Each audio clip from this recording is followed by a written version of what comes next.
All right, hello guys, and welcome to week 6 of virtual learning. Just a few updates for you. Progress reports should be coming out this week. They are being mailed to the address that we have on file for you at the school. So if you don't receive it by Friday, that may mean that you haven't updated your address. So by Friday, if you haven't gotten your progress report, let me know and I can either send you a picture of your grades or I can try to update your address for you. This week we have 2 lessons. They are both due on Friday, the 8th of May, 5/8. And we are continuing with poetry. Here's your weekly meme. This is definitely how Miss Sawyer feels. Homeboy on the right. It is May. We have 1 month left. We can do it. I have lessened our workload. I understand that y'all are super busy. You have stuff to do. So please just let me know if anything is wrong, if you don't have Wi-Fi or anything like that. We only have a few weeks left. I know we are both feeling like how Jimmy Fallon is feeling in this photo, but we will get there. We will get through it. Let me know if you need anything. So this week, the first thing that I want to start off with is reviewing what imagery is. Right now, take 5 seconds and remind yourself what imagery is.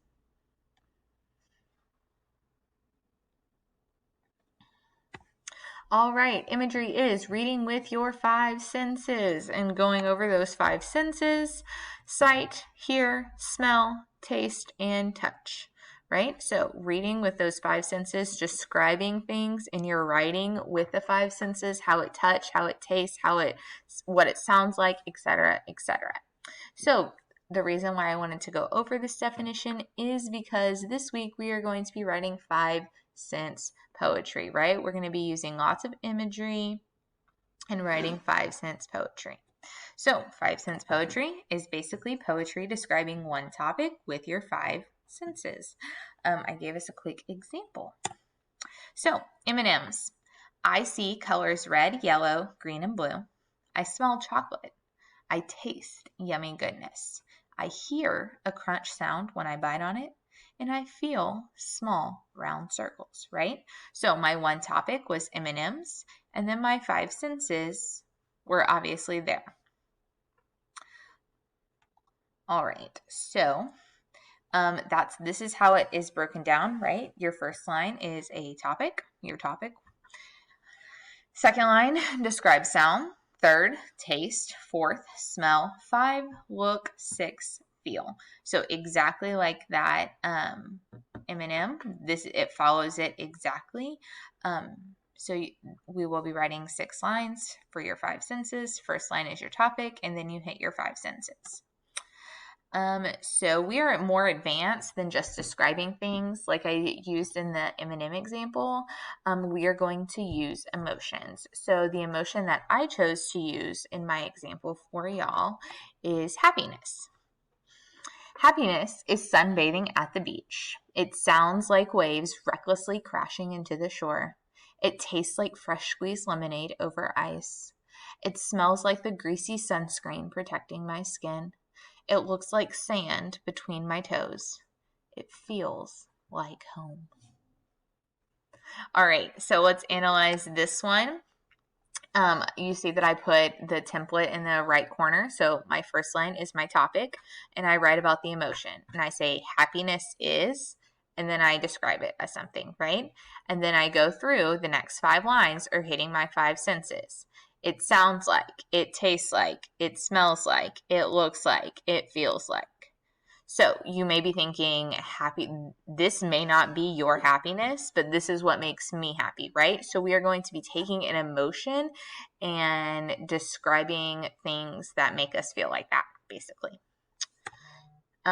So like I just said, you are thinking about things that you associate with the emotion that you choose.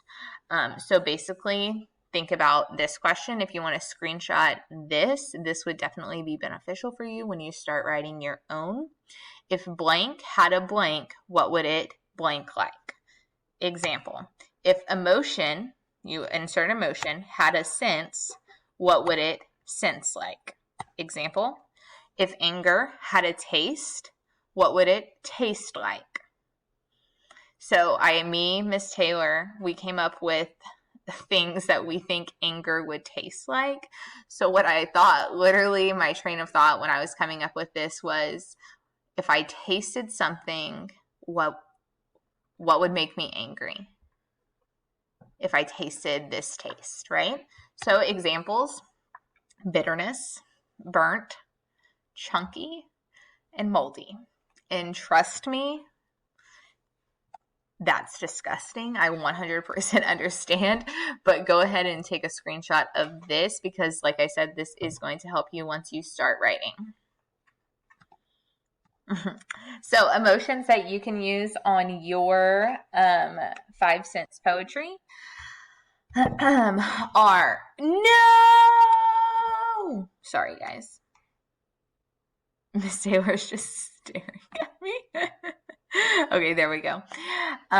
Emotions that you can use are sad, fear, disgusted, anger, surprise, amusement, anxiety, heartbroken, bored. I have lots of them. And guys, you can use any emotion. These are just examples that I wanted to give you. So you can use these or other ones, but you cannot use happiness. Let me be very clear. You cannot use happiness.